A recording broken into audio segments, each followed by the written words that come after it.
আমরা গতকালকে একটি অগ্রগামী তরঙ্গের রাশিমালা প্রতিপাদন করছিলাম।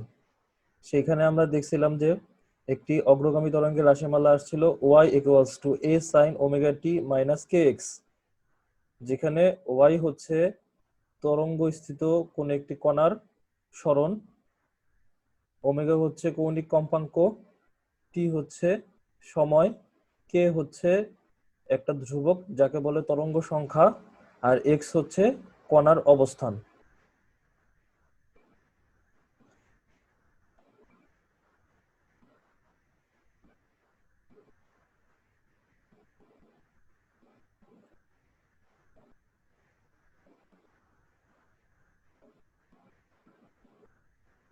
তাহলে দেখো, আমরা বলছিলাম যে আজকে আমরা এই সমীকরণের বেশ কয়েকটা রূপ দেখব। ঠিক আছে, সেগুলো নিয়ে আমরা প্রথমে একটু আলোচনা করি। বিভিন্ন আকারে এই সমীকরণটা থাকতে পারে। যে প্রথমে আমরা দেখি যে ওমেগার পরিবর্তে আমরা লিখতে পারি 2π/t, আর কে ছিল 2π/λ। তাহলে ওমেগার পরিবর্তে আমরা লিখলাম 2π/t, আর কে এর পরিবর্তে লিখলাম 2π/λ। তাহলে 2π কমন নিলাম, তাহলে 2π বাইরে এসে পড়লো, তাহলে আমার ভিতরে থাকলো কি t/T - x/λ। এই একটা রূপ থাকতে পারে তরঙ্গের সমীকরণে। এখানে যে যে লাল কালি দিয়ে বোল্ড করা হয়েছে সেগুলো হচ্ছে কি তরঙ্গের সমীকরণের যে রূপগুলা এগুলা থাকে ইউজুয়ালি।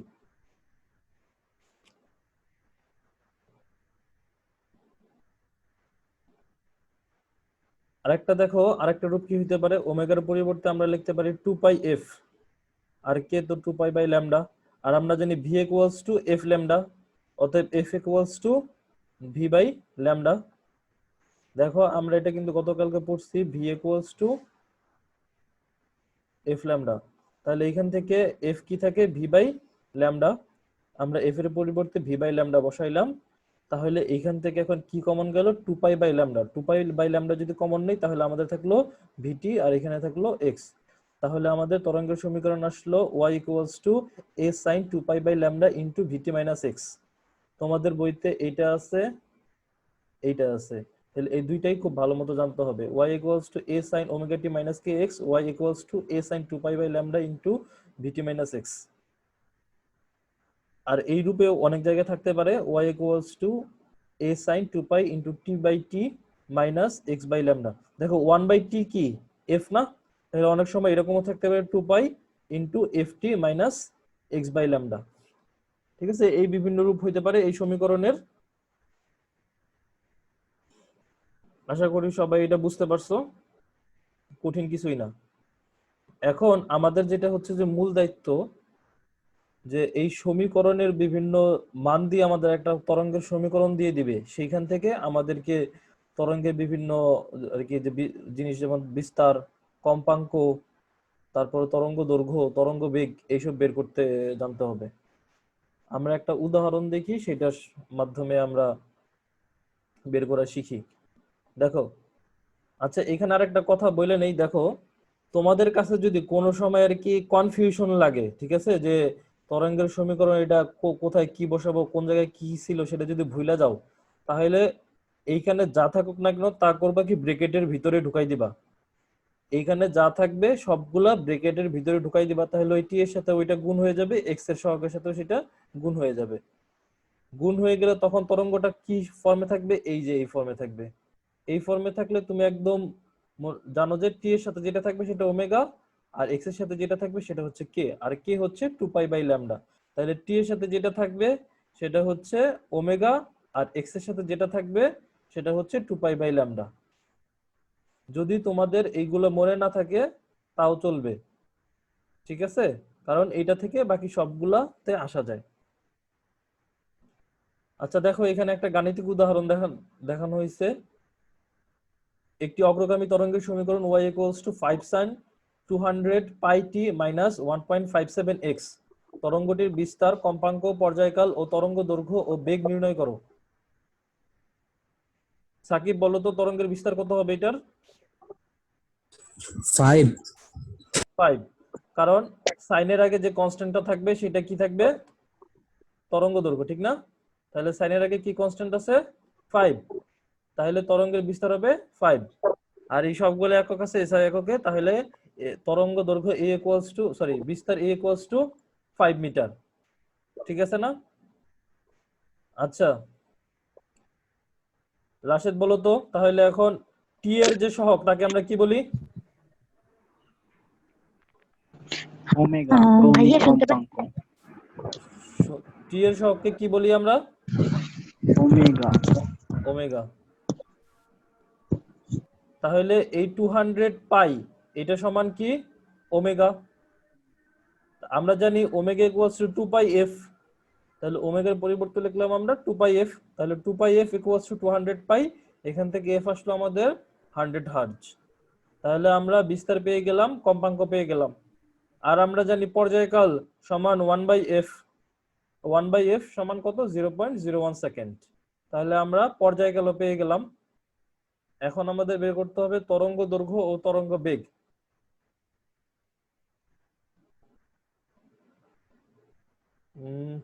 অন্য আরেকজন বলো তো যে এক্স এর সাথে যেটা থাকে সেটা কি? দেখো বাইরে কিন্তু কিছু নাই, তার মানে এক্স এর সাথে তাহলে কি আছে? এইটুক কি? এক্স এর সাথে যেটুক থাকে সেটা কি থাকে? কে। কে এর আরেকটা নাম কি? কে কে আরেকটা কি লেখা যায়? কে সমান কে সমান 2 পাই বাই ল্যামডা না? তাহলে এই অংশটুক হচ্ছে কি 2 পাই বাই ল্যামডা।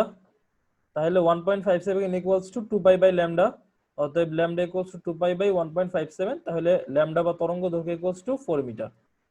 তাহলে আমাদের কাছে ল্যামডা আছে, এফ আছে, তাহলে আমরা ভি বের করতে পারি, V equals to F lambda. তাহলে V equals to F lambda, F হচ্ছে 100 আর ল্যামডা হচ্ছে 4, তাহলে তরঙ্গ বেগ 100 ইনটু 4।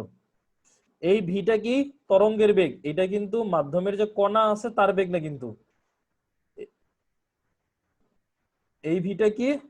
তরঙ্গ বেগ, মাধ্যমের কণার বেগ না। V equals to F lambda, তাহলে আমাদের ভি এর তরঙ্গ বেগ কত আসলো? 400 মিটার পার সেকেন্ড। তোমাদেরকে আরেকটা নিয়মে আমি ভি বের করা শিখাইছিলাম, খুব সহজে সেটা কিভাবে করা যায়। ধরো এমসিকিউ তে যদি আসে এটা, বা অনেক সময় তো তোমাকে এতগুলো বের নাও করতে বলতে পারে, ঠিক না? বিশেষ করে যদি এমসিকিউ তে আসে তখন তুমি কি করবা? সরাসরি যে টি এর সহগ ডিভাইডেড বাই এক্স এর সহগ, এই নিয়ম শিখাইছিলাম, ঠিক না? তাহলে টি এর সহগ ডিভাইডেড বাই এক্স এর সহগ, টি এর সহগ আছে কত? 200 পাই, আর এক্স এর সহগ আছে 157, তাহলে ভি ইকুয়ালস টু টি এর সহগ ডিভাইডেড বাই এক্স এর সহগ সমান 400 মিটার পার সেকেন্ড। আর দেখো তো টি এর সহগের যে সাইন আর এক্স এর সহগের সাইন কি ডিফারেন্ট? এটার সাইন হচ্ছে প্লাস, এটার সাইন হচ্ছে মাইনাস। তাহলে তরঙ্গটা কোন দিকে আগাচ্ছে? পজিটিভ এক্স এর দিকে, অর্থাৎ তরঙ্গটা এইভাবে আগাচ্ছে। তাহলে তরঙ্গের ভি এর দিক কোন দিকে? তরঙ্গ বেগের দিক কোন দিকে? এই দিকে। তাহলে এইরকম যদি কোনো একটা তরঙ্গের সমীকরণ দেওয়া থাকে, সেইখান থেকে তোমরা এই তরঙ্গ সংক্রান্ত যে বিভিন্ন রাশি, বিস্তার, কম্পাঙ্ক, কৌণিক কম্পাঙ্ক, পর্যায়কাল, তরঙ্গ দৈর্ঘ্য, তরঙ্গ বেগ, এইসব বের করতে পারবা। একদম কঠিন কিছুই না, খুবই সহজ, যদি তোমরা সমীকরণটা ভালোভাবে বুঝে থাকো। ঠিক আছে না? জি ভাইয়া। আচ্ছা, এইখানে কারো কোনো সমস্যা বা প্রশ্ন আছে তরঙ্গের সমীকরণ নিয়ে? আর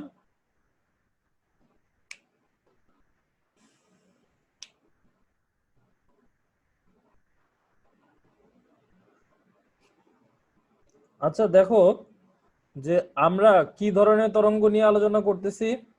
সাইন তরঙ্গ। সাইন তরঙ্গ বা সরল ছন্দিত তরঙ্গ। সরল ছন্দিত তরঙ্গের ক্ষেত্রে কি হয়? সরল ছন্দিত তরঙ্গের ক্ষেত্রে মাধ্যমের প্রত্যেকটা কণা সরল ছন্দিত স্পন্দন গতিতে থাকে। সরল ছন্দিত তরঙ্গের ক্ষেত্রে মাধ্যমের প্রত্যেকটি কণা সরল ছন্দিত স্পন্দন গতিতে থাকে।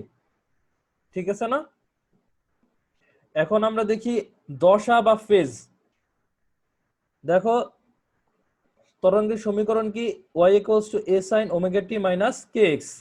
এখানে তোমরা প্লাস মাইনাস ফাই দিতেও পারো, নাও দিতে পারো। ঠিক আছে, যদি প্লাস ফাই থাকতো তাহলে সেটা হয়তো কি ইনিশিয়াল ফেজ অ্যাট অরিজিন, তার মানে অরিজিনের আদি দশা। বইতে যেহেতু ফাই লেখে নাই সেহেতু আমরাও ফাই লিখলাম না। তাহলে y equals to a sin omega t minus kx, দশা হচ্ছে যে সাইনের ভিতরে যে অংশটুক থাকে, তাহলে সাইনের ভিতরে কোন আকারে যে অংশটুক থাকবে সেটা হচ্ছে কি দশা। তাহলে এই পুরাটাই কি দশা। দশা কি সাইনের ভিতরে কোন আকারে যে অংশটুক থাকবে সেটাই হচ্ছে দশা। এটাকে কেন আমরা দশা বলতেছি? এটাকে দশা বলতেছি এই কারণে, দেখো তো ওয়াই এর মানটা শুধুমাত্র এই অংশের উপরই কিন্তু নির্ভর করে। এই অংশ চেঞ্জ হওয়া মানে ওয়াই চেঞ্জ হওয়া, এই অংশ এক থাকা মানে ওয়াই এক থাকা। আর ওয়াই বা সরণ যদি এক থাকে, তাহলে সরণ থেকে আমরা বেগ কিভাবে পাবো? অন্তরীকরণ করে। আবার বেগ থেকে ত্বরণ কি ভাই কিভাবে? আরেকবার সব উপর দিয়ে গেল। আচ্ছা, প্রথম কথা হলো যে সমীকরণ থেকে তুমি দশা কিভাবে বুঝবা, ঠিক আছে? সমীকরণ থেকে দশা কিভাবে বুঝবা? সমীকরণ থেকে দশা আমরা বুঝবো যে সাইনের মধ্যে যতটুকু থাকবে, সাইনের ভিতরে কি থাকে, একটা কোণ থাকে না, বা একটা অ্যাঙ্গেল থাকে দশা না। জিনিসটা কি হচ্ছে তাইলে ভাই? দশা বলতেছি। তাই সাইনের ভিতরে যে অ্যাঙ্গেল আকারে থাকতেছে, এই যে এইটুক ওমেগা টি মাইনাস কে এক্স, আর যদি ফাই থাকে তাহলে ফাই সহ ওমেগা টি মাইনাস কে এক্স প্লাস ফাই থাকলে প্লাস ফাই, প্লাস ফাই না থাকলে ওমেগা টি মাইনাস কে এক্স, এই পুরাটাকে আমরা বলতেছি দশা। তাহলে সমীকরণে কিভাবে আমরা দশা চিনবো সেটা বুঝতে পারছো সবাই? দেখো এই জি ভাই। সমীকরণের কিন্তু দুইটা অংশ, একটা হচ্ছে ধ্রুবক অংশ এ, ধ্রুবক অংশটা কি নির্দেশ করে? বিস্তার। আর একটা আছে কি সাইন অফ সামথিং, সাইনের একটা কোণ। এই শুধু যে কোণটুক এটাকে বলতেছি আমরা দশা, ঠিক না? এই কোণের ভিতরে কি কি আছে? আবার দুইটা চলক আছে, একটা হচ্ছে টি চলক আর একটা হচ্ছে এক্স চলক। এখন দেখো টি চলক আর এক্স চলকের উপরই তো নির্ভর করতেছে যে ওয়াই কণার সরণ, ঠিক না? আমরা এটা আগেও বলছি যে কোন তরঙ্গ স্থিত কোন একটা কণার যে সরণ, তা নির্ভর করে কিসের উপরে? ওই কণার অবস্থানের উপরে বা এক্স এর উপরে, এবং কোন সময়ে আমরা তার সরণ মাপতেছি তার উপরে বা টি এর উপরে। তাহলে এই দুইটা যে চলক সেটা কোন জায়গায় আছে? দশার ভিতরে আছে। তাহলে বলা যায় না যে ওয়াইটা কার উপর নির্ভর করে? দশার উপরে নির্ভর করে। বুঝতে পারছো এখন রাশেদ? জি ভাই। তাহলে এটাকে কেন আমরা দশা বলতেছি? কারণ এর উপরই, এই অংশটুকুর উপরে, এই দশার উপরে কণার যে সরণ, বেগ, ত্বরণ এইসব নির্ভর করতেছে। দশা দ্বারা আমরা হচ্ছে যে একটা কণার সরণ, বেগ, ত্বরণ অর্থাৎ গতির যে সাম্যক অবস্থা, এর গতি অবস্থাটা কি সেটা বুঝতে পারি। তাহলে যখন আমরা সরল ছন্দিত স্পন্দন পড়ছিলাম তখন আমাদের কণা ছিল একটা, ঠিক আছে না? তখন কিন্তু কণা ছিল একটা, আমরা একটা কণার সরল ছন্দিত স্পন্দন নিয়ে আলোচনা করছিলাম। তাহলে যখন একটা কণা থাকবে তখন সেই দশাটা শুধুমাত্র কিসের উপর নির্ভর করবে? সরি, সেই তখন সরণটা শুধুমাত্র কিসের উপর নির্ভর করবে? সময়ের উপরে।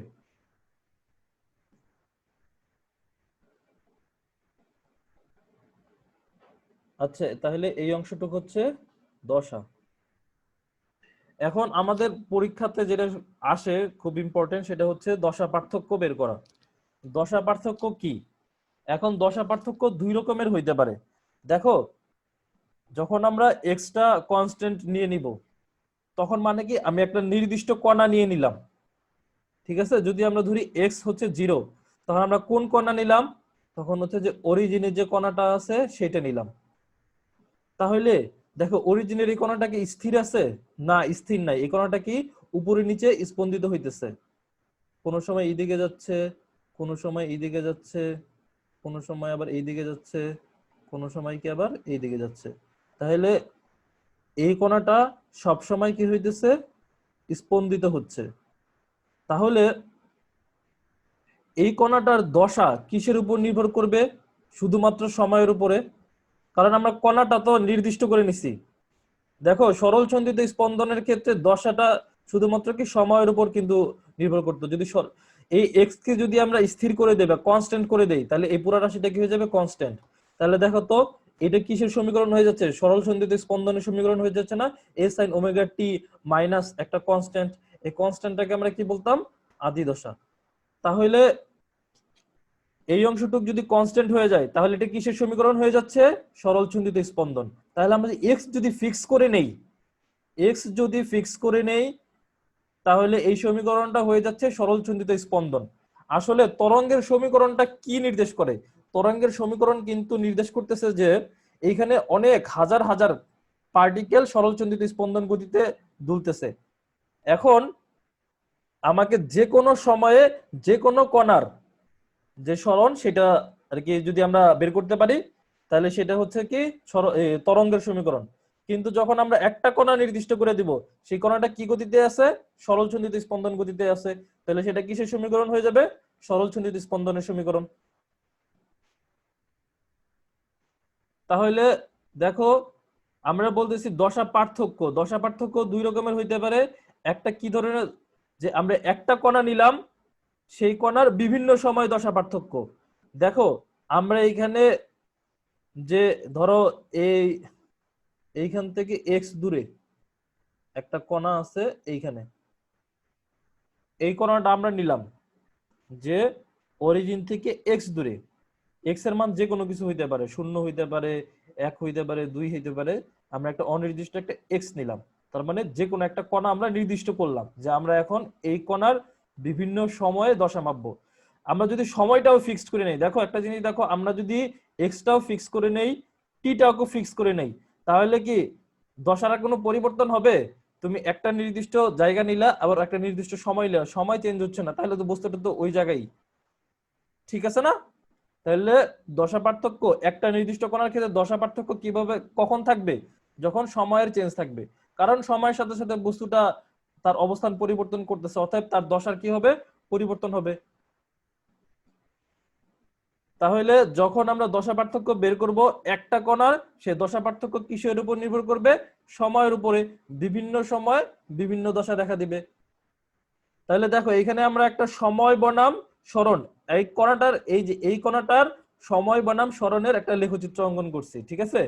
যে কোনো একটা কণার সময় বনাম সরণের লেখচিত্রটা কেমন হয় সরল চন্দিত স্পন্দনের ক্ষেত্রে? এই যে এরকম। দেখো আমরা ধরলাম টি ইকুয়ালস টু 0 সময়ে কণাটা কোথায় ছিল? সাম্য অবস্থানে ছিল, ঠিক আছে? তারপরে কণাটা কোথায় আসছে? এই এই সময়ে কণাটা তার বিস্তার অবস্থানে আসছে, এই কণাটা আবার কি তার সাম্য অবস্থানে ফিরে আসছে।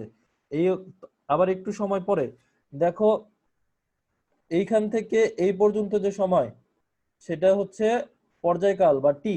কারণ দেখো কণাটা যখন এইখান থেকে এইখানে গেল, তার মানে এইখান থেকে এই পর্যন্ত, এটা কিন্তু টি বনাম এক্স গ্রাফ, ঠিক না? টি বনাম ওয়াই গ্রাফ আর কি। ওয়াই বলতেছি আমরা কণার সরণ, আর টি বলতেছি হচ্ছে সময়। তাহলে কণা যখন উপরের দিকে যাচ্ছে, সাম্য অবস্থান থেকে উপরের দিকে যাচ্ছে, তার মানে সময় বাড়ার সাথে সাথে সাম্য অবস্থান থেকে উপরের দিকে যাচ্ছে, সময় বাড়তেছে। সময় যখন T/4, তখন সে কোথায় অবস্থান করে? বিস্তার অবস্থানে অবস্থান করে। এটা কিন্তু আমরা বলছি না, দেখো তো, যদি আমরা সাম্য অবস্থান থেকে সময় গণনা শুরু করি, ঠিক আছে, যদি আমরা সাম্য অবস্থান থেকে কণা যখন সাম্য অবস্থানে থাকে তখন যদি সময় গণনা শুরু করি, তাহলে T/4 সময় কণা কোথায় থাকে? বিস্তার অবস্থানে থাকে। তারপরে তার T/4 সময়ে ওই বিস্তার অবস্থান থেকে আরো T/4 সময় পরে সে কোথায় অবস্থান করে? আবার তার সাম্য অবস্থানে ফিরে আসে। কিন্তু সে যখন যাচ্ছিল তখন কোন দিকে যাচ্ছিল? উপরের দিকে যাচ্ছিল, তখন বেগের দিক কি? উপরের দিকে। এখন বেগের দিক কি? নিচের দিকে। তার মানে একটা পূর্ণ কম্পন এখনো সম্পন্ন হয় নাই। তার চেয়ে আরো T/4 সময় পরে সে কি করবে? বিপরীত দিকের বিস্তার অবস্থানে যাবে। তার মানে এইখান থেকে এইটুক সময়ও কি? T/4। তার চেয়ে আরো T/4 সময় সে কি করবে? আবার সাম্য অবস্থানে ফিরে আসবে। এখন সে কোন দিক থেকে সাম্য অবস্থানে ফিরে আসবে? সেম দিক থেকে, যেই দিক থেকে সে যাত্রা শুরু করছিল। তাহলে দেখো এইখান থেকে এইটুক সময় T/4, এইখান থেকে এইটুক সময় T/4, এইখান থেকে এইটুক সময় T/4, এইখান থেকে এইটুক সময় T/4। তাহলে T/4 মানে হচ্ছে টি হচ্ছে পর্যায়কাল, কিন্তু T/4 মানে ক্যাপিটাল T/4 আর কি।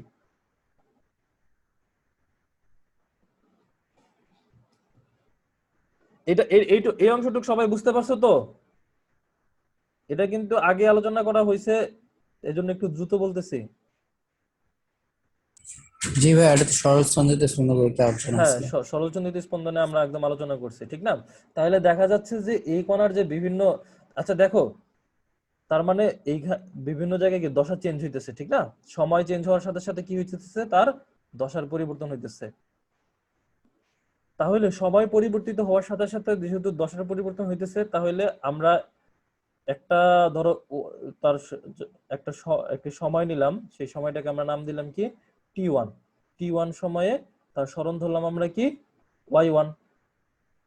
ঠিক আছে, তাহলে এই সময় তার সমীকরণ কি আসবে, y1 equals to a sin omega t1 minus kx, কারণ x টা তো নির্দিষ্ট, এইজন্য x টা আমরা ফিক্স করে নিছি।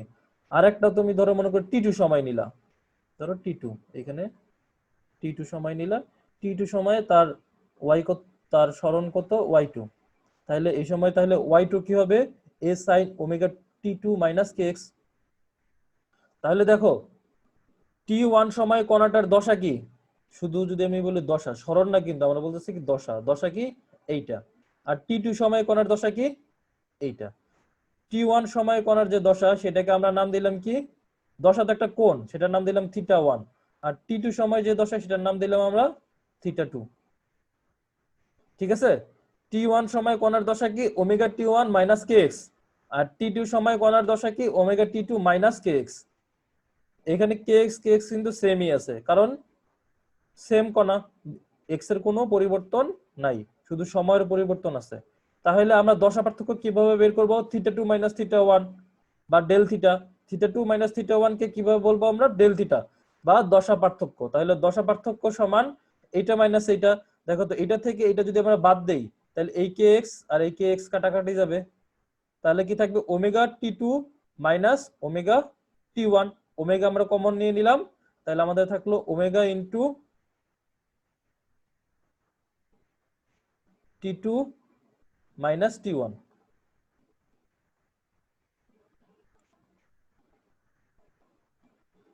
ঠিক আছে, তাহলে এটা থাকলো কি আমাদের দশা পার্থক্য। তাহলে ডেল থিটা মানে কি দশা পার্থক্য, সমান ওমেগা ইন্টু এই T2 মাইনাস T1 কে আমরা বললাম সময়ের পার্থক্য বা ডেল টি। তাহলে কি দাঁড়ালো, দেখো ওমেগাকে আমরা আবার লিখতে পারি কি 2π/t, ঠিক না, 2π/t।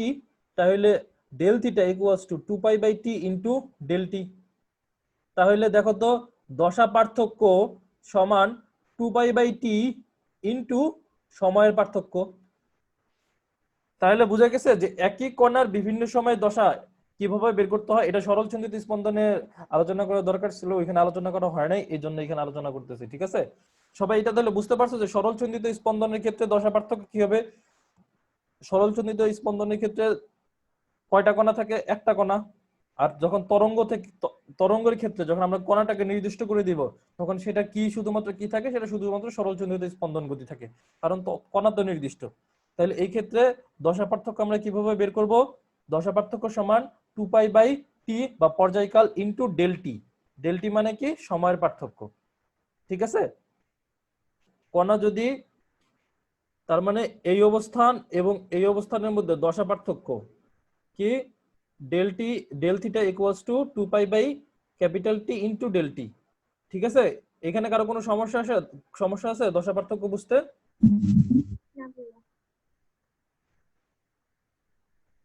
রাশেদ,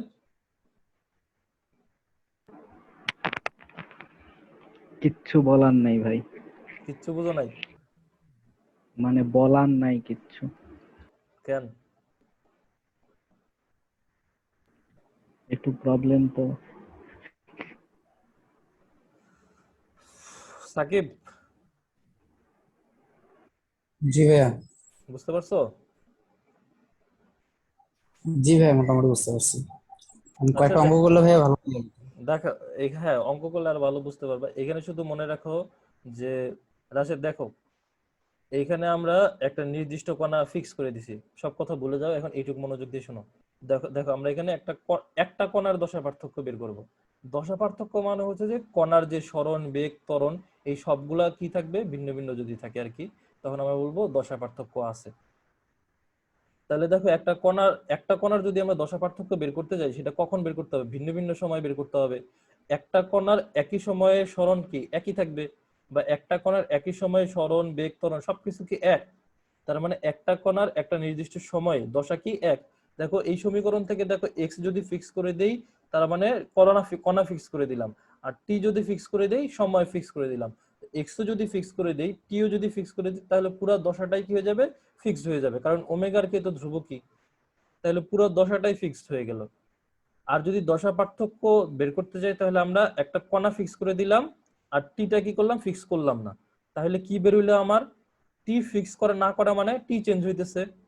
তাহলে বিভিন্ন সময়ে একই কণার দশা পার্থক্য, তাহলে বিভিন্ন সময় একই কণার দশা পার্থক্য আমরা কিভাবে বের করব? মনে করি T1 একটা সময়, T2 একটা সময়। T2 সময় কণার দশা θ2 আর T1 সময়ে কণার দশা θ1। তাহলে T2 সময় আর T1 সময়ে কণার দশার পার্থক্য কি হবে? θ2 মাইনাস θ1। এন্ড θ2 জিনিসটা কি? θ2 হচ্ছে যে এই যে এইখানে T2 বসাইলে যা হবে এটা তাই। একটু বড়, সেটা কিভাবে বুঝলাম? বড় থিটা ছোট ওয়ান না, মাইনাস θ2 θ1 মানে বড় ছোট বলতেছি না, θ2 আর θ1 আমরা বিয়োগ করছি কি শেষ। এই মনে করো যে এটাকে যদি আমরা শেষ বলি, এটাকে যদি আমরা বি পার্থক্য। অবস্থান বলি আর এটাকে যদি আমরা বলি এ অবস্থান, ঠিক না? এটা হচ্ছে বি অবস্থান এবং এ অবস্থানের মধ্যে দশা পার্থক্য। তোমাকে যদি বলে এ অবস্থান আর বি অবস্থানের মধ্যে দশা পার্থক্য বের করতে বলে, তাহলে তুমি উল্টাটা করবা। বুঝতে পারছো আমার কথাটা? আমরা হচ্ছে T2 সময়ে শেষ এবং মাইনাস আগে। T1 সময়ে দশা পার্থক্য, হ্যাঁ শেষ মাইনাস আগেরটা, এটাই তো আমরা পার্থক্য বের করি এইভাবে না? তাহলে T2 সময়ের দশা আর T1 সময়ের দশার মধ্যে যে পার্থক্য সেটা আমরা কিভাবে বের করব? T2 সময়ের যে দশা সেটা থেকে T1 সময়ের দশাটাকে বাদ দিয়ে দিব। তাহলে T2 সময়ের দশাটাকে আমরা ধরছি θ2 আর T1 সময়ের যে দশাটা সেটাকে আমরা বলছি θ1। তাহলে θ2 মাইনাস θ1 হচ্ছে T2 এবং T1 সময়ের মধ্যে দশা পার্থক্য। আর θ2 মাইনাস θ1 কে আমরা বলছি ডেল থিটা বা দশা পার্থক্য। তাহলে ডেল থিটা হচ্ছে দশা পার্থক্য। সমান সমান এখানে কি দেখো θ2 সমান কি ওমেগা T2 মাইনাস kx, আর θ1 কি ওমেগা T1 মাইনাস kx। তাহলে এখান থেকে এটা বিয়োগ করতে হবে, এখান থেকে এটা বিয়োগ করলে তাহলে দেখো তো এটা প্লাস হয়ে যাবে। আর তাহলে প্লাস সমস্যা নাই ভাই, নিচটুকু প্লাস ঠিক kx আছে, পারবো মাইনাস ওটা। kx কাটাকাটি গেল। জি তাহলে ওমেগা T1 এখান থেকে কি থাকলো? Omega T2 minus omega T1, omega আমরা কমন নিয়ে নিলাম, তাহলে আমাদের কি থাকলো? Omega into T2 minus T1। আর ডেল T2 টি। মাইনাস T1 কে আমরা কি বলতে পারি? সময়ের পার্থক্য। তাহলে এটাকে আমরা বললাম কি ডেল টি বা সময়ের পার্থক্য। ঠিক আছে? জি আচ্ছা সাকিব, একটা জিনিস বলো, দেখো এই যে এই বিন্দু আর এই বিন্দুর মধ্যে দশা পার্থক্য কত সেটা আমাকে একটু বলো খুব দ্রুত। যে কেউ, এই বিন্দু আর এই বিন্দুর মধ্যে দশা পার্থক্য কত হবে এই সমীকরণে দেখো, দেখে বলো।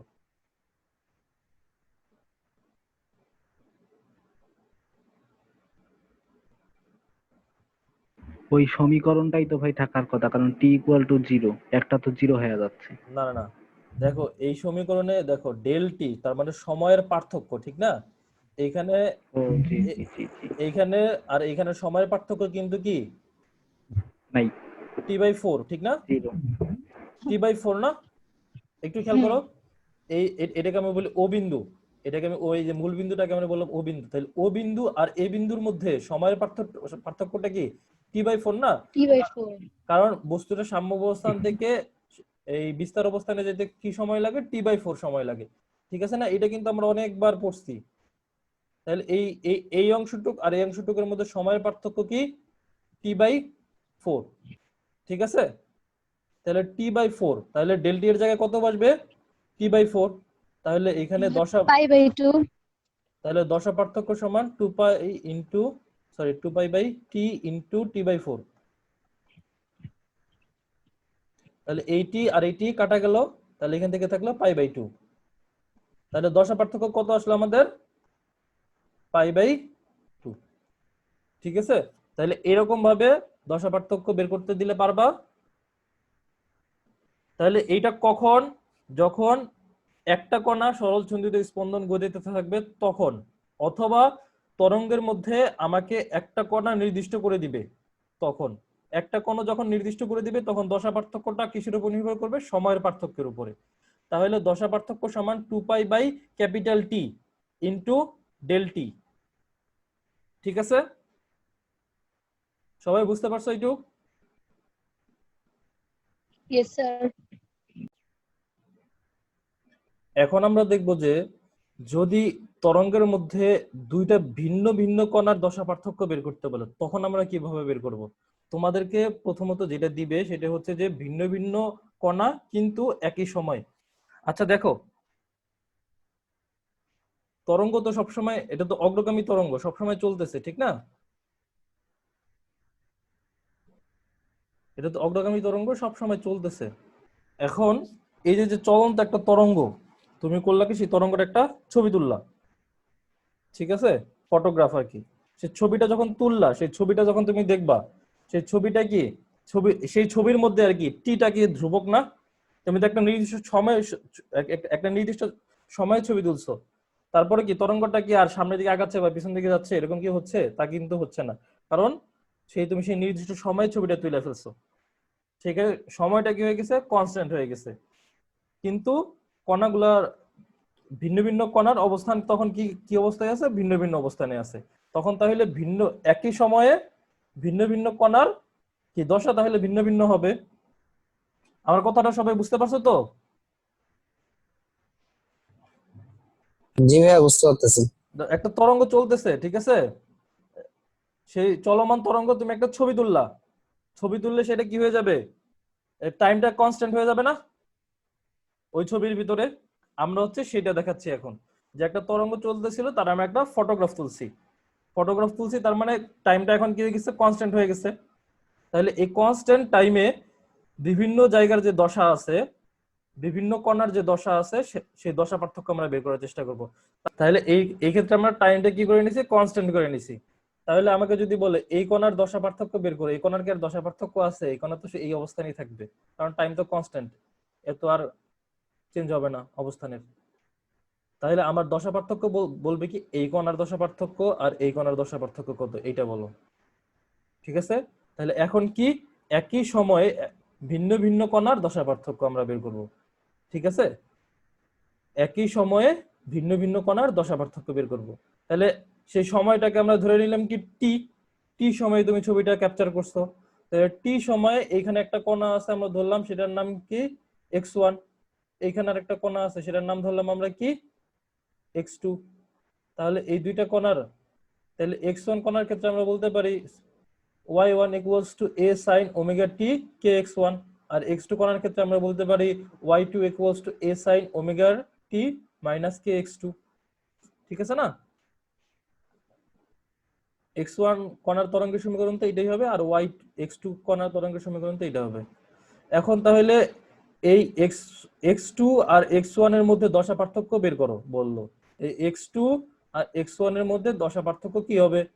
তাহলে আমরা করব কি, এই x2 এর দশা থেকে x1 এর দশাকে বাদ দিব। তাহলে x2 এর দশা কি, এই যে এইটা, ঠিক আছে না? x2 এর দশা কি এইটা। দেখো a sin omega t minus kx2, এই পুরোটা কি তার সরণ। আমরা কিন্তু সরণের পার্থক্য বের করতেছি না, আমরা কি বের করতেছি, দশা পার্থক্য। তাহলে এই পুরোটা হচ্ছে দশা, তাহলে এই দশাটা আমরা নাম দিলাম আবারও কত, θ2। আর এটা হচ্ছে x1 কণার দশা, তাহলে x1 কণার দশার আমরা নাম দিলাম θ1। তাহলে x2 কণা আর x1 কণার দশা পার্থক্য কি হবে, θ2 মাইনাস θ1। এই θ2 মাইনাস θ1 কে আমরা নাম দিলাম ডেল থিটা, ঠিক আছে? তাহলে ডেল থিটা সমান সমান কি হবে, ওমেগা টি মাইনাস কে x two minus omega t plus কে এক্স ওয়ান, ঠিক আছে না? বুঝে গেছে? তাহলে এটা কি আসলো, ওমেগা টি মাইনাস কে এক্স টু, আর এইখানে কি আসবে, এটা মাইনাস আসবে, এটা মাইনাস আসবে, এটা প্লাস আসবে। তাহলে এই ওমেগা টি আর মাইনাস ওমেগা টি কাটাকাটি গেল, তাহলে আমার থাকলো কি, কে কমন নিয়ে নিলাম আমি, তাহলে K into X one minus X two, ঠিক আছে? তাহলে এই X one minus X two কে আমরা বলতেছি কি ডেল এক্স। এই X one minus X two মানে কি, এই যে এইটা হচ্ছে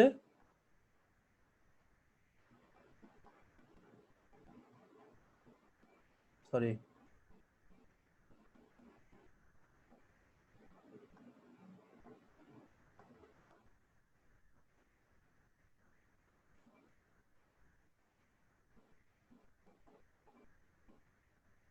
x1 আর x2 কণার মধ্যবর্তী যে দূরত্ব সেইটা। তাহলে দশা পার্থক্য সমান k ইন্টু কণা দুইটার মধ্যবর্তী দূরত্ব। তাহলে k এর পরিবর্তে আমরা লিখতে পারি 2π/λ। তাহলে আমাদের কি থাকলো, দশা পার্থক্য সমান 2π/λ into del X. Del X মানে হচ্ছে কণা দুইটার মধ্যবর্তী দূরত্ব। ঠিক আছে, এটা সবাই বুঝতে পারছো? জি স্যার। তাহলে ডেল এক্সটা কি, কণা দুইটার মধ্যবর্তী দূরত্বের দূরত্ব আর কি। ঠিক আছে, তাহলে একটার দূরত্ব থেকে আরেকটার দূরত্ব বিয়োগ দিব, তাহলে কণা দুইটার মধ্যবর্তী দূরত্বের পার্থক্য। অনেক সময় বইতে এটাকে পথ পার্থক্য বলে, কিন্তু আমরা এটাকে পথ পার্থক্য বলবো না। পথ পার্থক্য দেখবো যখন আমরা আলোর পড়বো, ব্যতিচার পড়বো, তখন দেখবো পথ পার্থক্য। আচ্ছা ঠিক আছে, তাহলে এটা হচ্ছে কণা দুইটার মধ্যবর্তী অবস্থানের পার্থক্য আর কি। ঠিক আছে, বা ডেল এক্স। পথ পার্থক্য বললে তোমরা তরঙ্গের ক্ষেত্রে যদি অঙ্ক আসে সেখানে পথ পার্থক্য বললে, এই পথ পার্থক্য বলতে তোমরা এই ডেল এক্সটাই বুঝবে। আচ্ছা এটা তাহলে এখন আমাকে বলো, এই ও বিন্দু আর এটা এই বিন্দুর নাম দিলাম এ, ও বিন্দু আর এ বিন্দুর মধ্যে দশা পার্থক্য কি হবে? খুব দ্রুত অ্যান্সার চাই। ও বিন্দু আর এ বিন্দুর মধ্যে দশা কে ইন্টু ও বিন্দু এবং এ বিন্দুর মধ্যবর্তী দূরত্ব। না না এরকম না, একটা মান আসবে পাই দিয়ে, যে কোনো একটা কোণের মান আসবে। ও বিন্দু আর এ বিন্দুর মধ্যবর্তী দূরত্ব তো তুমি জানো, ভাই এই বিন্দু কই? এই যে এটা। আচ্ছা দেখো, ও বিন্দু আর এ বিন্দুর মধ্যবর্তী দূরত্ব মানে যে এই যে এইটুক, ঠিক আছে না? এইটা না কিন্তু আর কি, এই অংশটুক না। দূরত্ব মানে তাদের এক্স এর পার্থক্য আর কি, তাদের অবস্থানের পার্থক্য। এক্স আমরা কোথা থেকে কোথায় মাপি?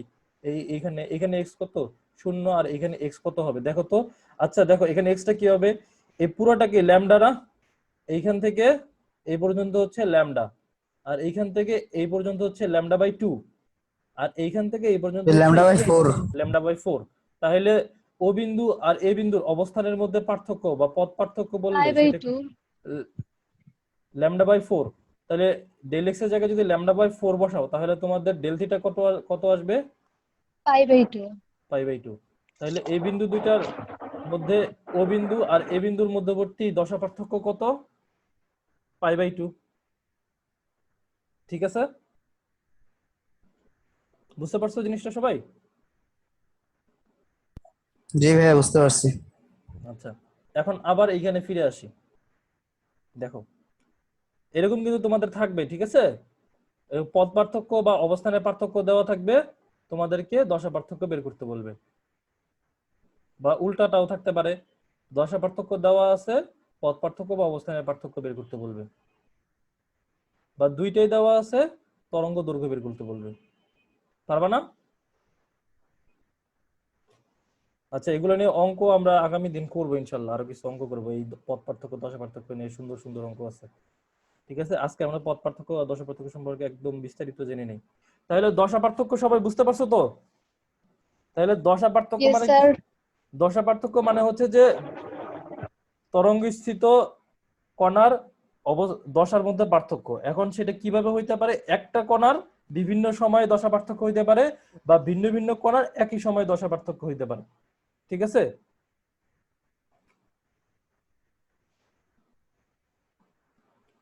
তাহলে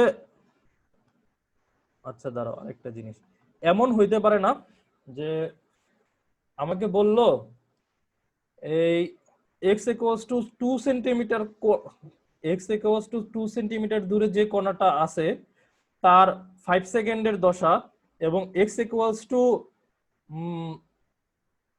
10 সেন্টিমিটার দূরে যে কণাটা আছে তার 10 সেকেন্ডের দশা, পার্থক্য কত হবে? এটা কি বের করতে পারবা তোমরা? এখন তার মানে কি এক্সও চেঞ্জ হচ্ছে, টিও চেঞ্জ হচ্ছে, ঠিক না? আমার কথাটা প্রশ্নটা বুঝতে পারছো সবাই?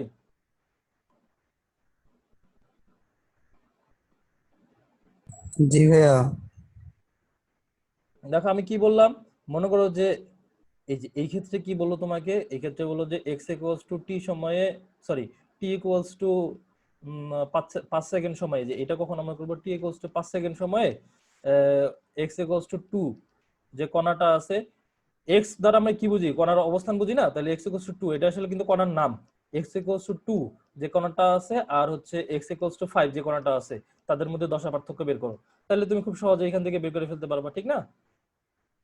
কিন্তু তোমাকে অথবা তোমাকে যদি বলে x ইকুয়ালস টু 2 যে কণাটা আছে তার 5 সেকেন্ড সময় এবং 2 সেকেন্ড সময় যে দশা, তাদের পার্থক্য বলো, দশা পার্থক্য বলো, তাহলে আমরা কিভাবে বের করব? তখন কণাটা আমার নির্দিষ্ট করা দেওয়া হয়েছে কিন্তু সময় অনির্দিষ্ট, তখন আমরা এটা দ্বারা বের করব।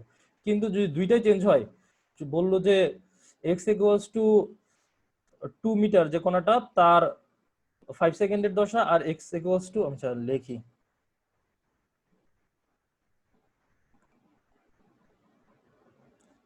বললো যে x ইকুয়ালস টু x1 অবস্থানে যে কণাটা আছে তার t1 সময়ের দশা, আর x ইকুয়ালস টু x2 যে কণাটা আছে তার t2 সময়ের যে দশাটা, এই দুইটা দশার মধ্যে পার্থক্য বলো। তখন আমরা কি করব বলো তো কেউ? আচ্ছা দেখো, এটা আমরা কিভাবে তাহলে বের করব, সাবা বলতে পারবা? জি ভাইয়া। এই যে x ইকুয়ালস টু x1 যে কণাটা আছে তার t1 সময়ের দশা, আর x ইকুয়ালস টু x2 যে কণাটা আছে তার t2 সময়ের দশা, এই দুইটা দশার মধ্যে দশা পার্থক্য কত হবে সেটা আমরা কিভাবে বের করব? আলাদাভাবে বের করতে হবে। হ্যাঁ, একদম সহজ অ্যান্সার, যে ভাই আমি তাইলে এই কোণার দশা বের করি, এই কোণার দশা কি হবে, এই কোণার দশা হবে omega t2 minus k x2 2, আর এই কোণার দশা কি হবে, যেহেতু একই তরঙ্গ ঠিক না, তাহলে একই তরঙ্গের ক্ষেত্রে ওমেগা কি সেম থাকবে, তাহলে omega t1 minus k x1, তাহলে এইখান থেকে আমার কি বের হবে, x2 কণার t2 সময়ের দশা, এইখান থেকে আমার কি বের হবে, x1 কণার t1 সময়ের দশা, তাহলে একটা থেকে আরেকটা বিয়োগ করলে কি বের হয়ে যাবে, দশা পার্থক্য বের হয়ে যাবে, ঠিক আছে না? তাহলে একটা থেকে আরেকটা বিয়োগ করলে কি বের হয়ে যাবে, দশা পার্থক্য বের হয়ে যাবে, সহজ।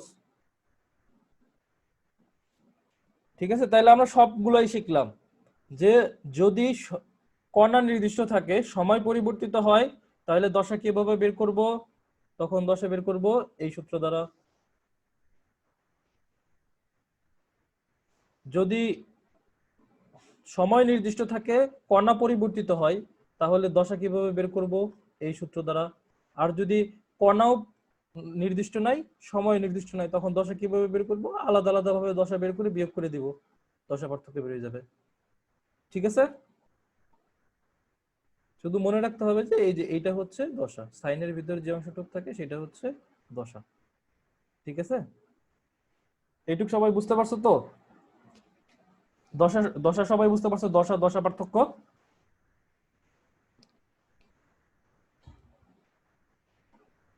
কারো কোনো প্রশ্ন আছে? ভাই কি বললেন? বললাম যে কি দশা দশা পার্থক্য সবাই বুঝতে পারছো? আচ্ছা। দশা দশা পার্থক্য নিয়ে কারো কোনো প্রশ্ন নাই? আচ্ছা, একটা জিনিস এখন দেখো,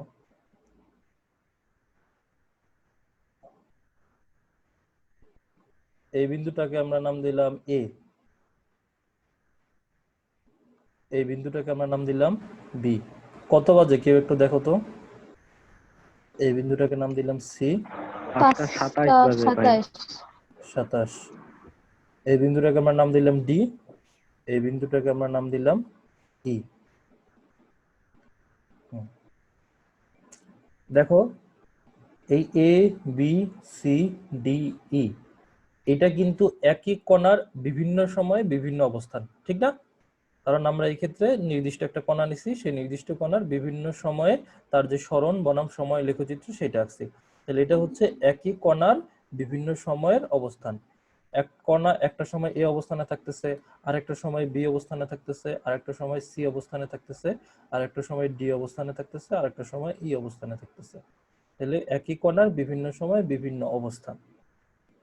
ঠিক আছে না? তাহলে এখন দেখো তো এই অবস্থানে বস্তু যখন থাকে, ঠিক আছে, বস্তুটার সরণ কত, এক্স কত, 0। আর সাম্যাবস্থানে বস্তুর ত্বরণ কত, ত্বরণ হচ্ছে 0। 0। ঠিক আছে না? আর সাম্যাবস্থানে সরণের মান কি, ভি হচ্ছে ভি ম্যাক্সিমাম, ঠিক না, সর্বোচ্চ বেগ, ঠিক না? এটা তো মনে আছে না, ভি ম্যাক্সিমাম।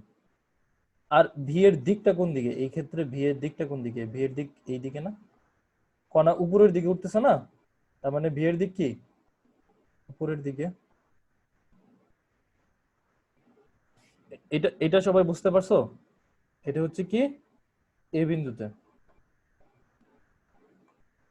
আচ্ছা ই বিন্দুতে দেখো তো, ই বিন্দুতে, ই বিন্দুতে, ই বিন্দুতে এক্স কত, 0। 0। ত্বরণ কত, 0। 0। ভি কত, ভি ম্যাক্সিমাম, ঠিক আছে না, ভি কত, ম্যাক্সিমাম ভেলোসিটি যা বা ওমেগা এ বলতে পারি আমরা, সর্বোচ্চ ওমেগা স্কোয়ার, সর্বোচ্চ বেগ কত, ওমেগা এ। ওমেগা এ। হুম, তাহলে এই বিন্দুতে বেগের মান হচ্ছে ওমেগা এ বা সর্বোচ্চ বেগ আমরা বলি। আর এই বিন্দুতে বেগের দিকটা কোন দিকে দেখো তো, এই বিন্দুতে কি উপরের দিকে উঠতেছে না সে, তাহলে বেগের দিক কোন দিকে, উপরের দিকে, ঠিক আছে না? আচ্ছা তাহলে বলো তো এই এ বিন্দু আর এই ই বিন্দুতে সরণ, বেগ, ত্বরণ এদের মান, দিক এগুলোর কোনো ভিন্নতা আছে, কোনো ভিন্নতা আছে? না। সরণ, বেগ, ত্বরণ সবকিছুই সেম না, বেগের মান, বেগের দিক সবকিছু সেম না? হুম, আমার আমার আমার কথাটা বুঝতে পারছো তো সবাই? এ বিন্দু আর ই বিন্দুতে বস্তুর সরণ, বেগ ও ত্বরণ সবকিছুই সেম না? এখানে কারো কোনো প্রশ্ন আছে যে সবকিছু সেম না? সবকিছুই সেম, সরণ, বেগ, ত্বরণ তিনটাই কি সেম? সেম বলতে আমি বোঝাচ্ছি মানও এক, দিকও এক। এই যে এ বিন্দুতে, তাহলে বলা যায় না এ বিন্দুতে এই বস্তুটার যে দশা আর এই বিন্দুতে বস্তুটার দশা সেম? দশা বলতে তো আমরা বুঝি যে সরণ, বেগ ও ত্বরণ কেমন। তাহলে সরণ, বেগ ও ত্বরণ যেহেতু সেম, তাহলে দশা দুইটা কি এক।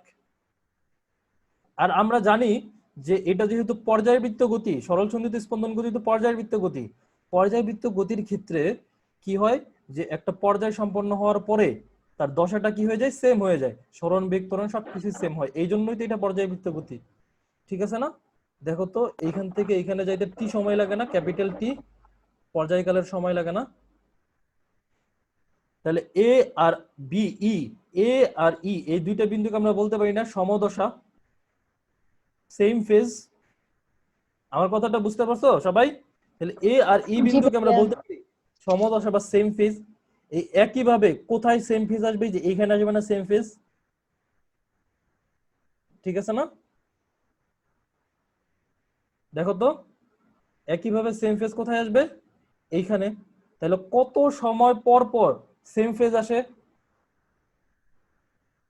একটি পর্যায় সম্পন্ন করার পর। তার মানে টি সময় পর পর সেম ফেজ আসে, ঠিক না? তাহলে টি এর মান যদি হয়, এই যে ডেল টি আর কি, সময় পার্থক্য যদি হয় কত টি, তাহলে তার, তাহলে সেই ক্ষেত্রে কণা দুইটা কেমন দশায় আছে, সরি কণা দুইটা না, হ্যাঁ মুতমাইন্না বললো প্রশ্ন। আচ্ছা বুঝতেছ তো? আচ্ছা দেখো তাহলে সময়ের পার্থক্য যদি হয় টি, তাহলে বলা যায় না কণা দুইটা একই দশায় আছে, তার মানে টি সময় পর পর কণাটার দশা একই হয়ে যাচ্ছে। টি সময় বা 2t সময় বা 3t সময়, দেখো এই এ বিন্দু আর এই যে এই বিন্দুটাও কিন্তু কি সমদশায় আছে, এ বিন্দু আর এই যে এই বিন্দুটাও কি সমদশায় আছে, কারণ কি, কারণ হচ্ছে যে এইখানে সময়ের পার্থক্য কত 2t, তাহলে 2t। তাহলে যদি দেখো সময়ের পার্থক্য t, 2t, 3t, 4t ইত্যাদি থাকে, তাহলে তার দশা পার্থক্য তাহলে কণা দুইটা কেমন দশায় আছে? সমদশায় আছে, বলা যায় না? আমার কথাটা সবাই বুঝতে পারছো তো? যদি বলা হয় যে সময়ের পার্থক্য ক্যাপিটাল টি বা 2 ক্যাপিটাল টি, 3 ক্যাপিটাল টি, তাহলে কণা দুইটা কি অবস্থায় আর কি, এই দুই অবস্থানে কণাটা কি অবস্থা আর কি, কেমন দশায় আছে? সমদশায় আছে, বলা যায় না? আচ্ছা, তাহলে দেখো একটা জিনিস দেখো, তাহলে এই যখন সময়ের পার্থক্য টি হয় তখন দশা পার্থক্য কত? বলো সবাই, সময়ের পার্থক্য টি হইলে দশা পার্থক্য কত?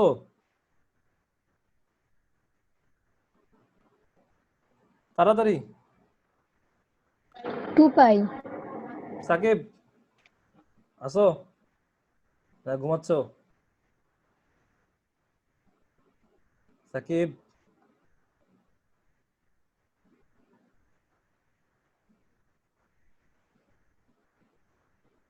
সাকিব কি ঘুমাই গেছে নাকি? কিছু বলতেছো না যে? আচ্ছা দেখো, সময়ের পার্থক্য যদি টি হয় তাহলে দশা পার্থক্য কত হয়? 2 পাই। 2 পাই। তাহলে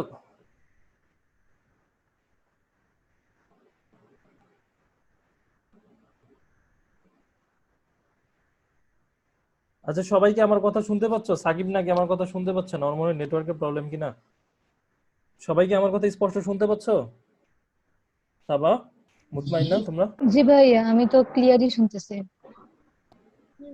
ফোনের নেটওয়ার্কে ভাই অমন একটু হয় মাঝে মাঝে। আচ্ছা ঠিক আছে, তাহলে তোমরা শুনো একটু ভালো মতো। সময়ের পার্থক্য টি হলে দশা পার্থক্য কত? 2 পাই। সময়ের পার্থক্য 2 পাই, 2t হলে দশা পার্থক্য কত বলো তো? মুতমাইন্না বলো। সময়ের পার্থক্য 2 ক্যাপিটাল টি হলে দশা পার্থক্য কত? 4 পাই। সময়ের পার্থক্য 3t হলে দশা পার্থক্য কত? 6 পাই। 6 পাই।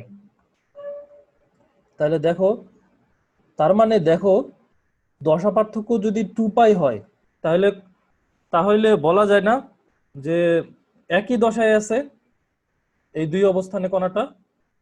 হুম, দশা পার্থক্য যদি 2 পাই হয় বা 4 পাই হয় বা 6 পাই হয়, তার মানে দেখেন কোন প্যাটার্নে আসতেছে? পাইয়ের জোর গুণিতক, ঠিক না? পাইয়ের জোর গুণিতক 2 পাই, 4 পাই, 6 পাই, ঠিক আছে না? 2 পাই, 4 পাই, 6 পাই যদি দশা পার্থক্য হয়, তাহলে বলা যায় না যে কণাটা একই দশায় আছে। বা সময়ের পার্থক্য যদি টি হয় বা 2t হয় বা 3t হয়, এরকম ভাবে যদি টি এর গুণিতক হয় বা ক্যাপিটাল টি এর গুণিতক হয়, ক্যাপিটাল টি এর পূর্ণ সংখ্যার গুণিতক হয়, তাহলে বলা যায় না যে কণাটা একই দশায় আছে এই দুই সময়ে। জি ভাইয়া। তাহলে সমদশা একটা নির্দিষ্ট কণার ক্ষেত্রে আমরা কি বলতেছি? একটা নির্দিষ্ট কণার ক্ষেত্রে সমদশা হওয়ার শর্ত কি? সময়ের পার্থক্য কত হইতে হবে? টি হইতে হবে। আর কি আমি যদি একবারে বলি, তাহলে একটা নির্দিষ্ট কণার ক্ষেত্রে যদি সময়ের পার্থক্য পর্যায়কালের পূর্ণ সংখ্যার গুণিতক হয়, তাহলে একই দশায় থাকবে। অথবা একই কণার ক্ষেত্রে যদি দশা পার্থক্য 2 পাই হয়, তাহলে কি হবে? একই দশা হবে। তার মানে 2 পাই পর পর দশাটা রিপিট হইতেছে, একই দশায় আসতেছে, ঠিক আছে না? দেখো তোমরা যখন সাইন পড়ছো, sine 2 pi plus theta equals to sine theta না? Sine 2 pi plus theta, sine 4 pi plus theta, sine 6 pi plus theta, সবগুলাই কিন্তু কি sine theta plus sine theta, ঠিক না? তার মানে দেখো সাইনের মান কিন্তু 2 পাই পর পর রিপিট হয়, এটা কিন্তু সাইন কার্ভ। এখান থেকেও কিন্তু বোঝা যায় যে কি 2 পাই পর পর সে কেমন আসবে? সমদশায় আসবে। বুঝা গেছে সমদশা জিনিসটা? হুম। আজকে আরো পড়বা? বিপরীত দশাটা বুঝাই দিব আজকে। বিপরীত দশা সম্পর্কে আলোচনা আচ্ছা করবো। থাক ভাই। আচ্ছা এইটার সমাদশাটা একটু আলোচনা করি। হ্যাঁ, এটা যেহেতু বুঝতে পারছো তাহলে পরেরটা তাড়াতাড়ি বুঝতে পারবে। হ্যাঁ, আচ্ছা তাহলে দেখো তো এখানে কিন্তু সময়টা নির্দিষ্ট আছে, তাহলে এখানে কি চেঞ্জ হচ্ছে? দূরত্ব, ঠিক না? তাহলে কেউ আমাকে একজন বলো কত দূরত্ব পর পর দশাটা রিপিট হবে এখানে? কত দূরত্ব পর পর দশাটা রিপিট হবে, অর্থাৎ সমদশায় আসবে? কত দূরত্ব পর পর? 2 ল্যামডা। দেখো এই যে এইটা আর এইটা কি সমদশায় আছে না? এই দুটার মধ্যবর্তী দূরত্ব কত? ল্যামডা। ল্যামডা। তাহলে ল্যামডা দূরত্ব পর পর কি আসবে? সমদশায় ও আসবে, হ্যাঁ। ঠিক আছে না? তাহলে এইটা দেখো, এটার নাম দিলাম এ আর এটার নাম দিলাম ধরো বি। এ আর বি বিন্দু, আর এটার নাম দিলাম ধরো সি। এ আর বি বিন্দুর মধ্যে আরে কি দূরত্বের পার্থক্য কত? এ আর বি বিন্দুর মধ্যে দূরত্বের পার্থক্য হচ্ছে ল্যামডা। আর এ আর সি বিন্দুর মধ্যে দূরত্বের পার্থক্য কত? 2 ল্যামডা। 2 ল্যামডা। ঠিক আছে, তাহলে দেখো তো একইভাবে দেখবা যে কি ল্যামডা, 2 ল্যামডা, 3 ল্যামডা, 4 ল্যামডা, এই দূরত্বগুলো পর পর কণা কি অবস্থায় আর কি কণাগুলোর দশা কেমন? সমদশা সম্পন্ন না? সমদশা। তাহলে ল্যামডা, 2 ল্যামডা, 3 ল্যামডা, 4 ল্যামডা দূরত্ব বা ল্যামডার পূর্ণ সংখ্যার গুণিতক, ল্যামডার পূর্ণ সংখ্যার গুণিতক দূরত্ব পর পর সমদশা আসতেছে। আমার কথাটা বুঝতে পারছো না? জিনিসটা সহজ না? জি জি জি ভাইয়া। ল্যামডার পূর্ণ সংখ্যার গুণিতক দূরত্ব পর পর।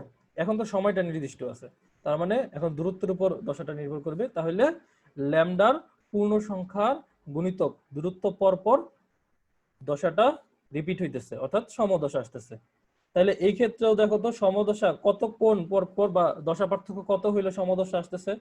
একই না? 2 পাই না? প্রথমে যদি ল্যামডা হয় তাহলে তখন দশা পার্থক্য কত আসে? 2 পাই।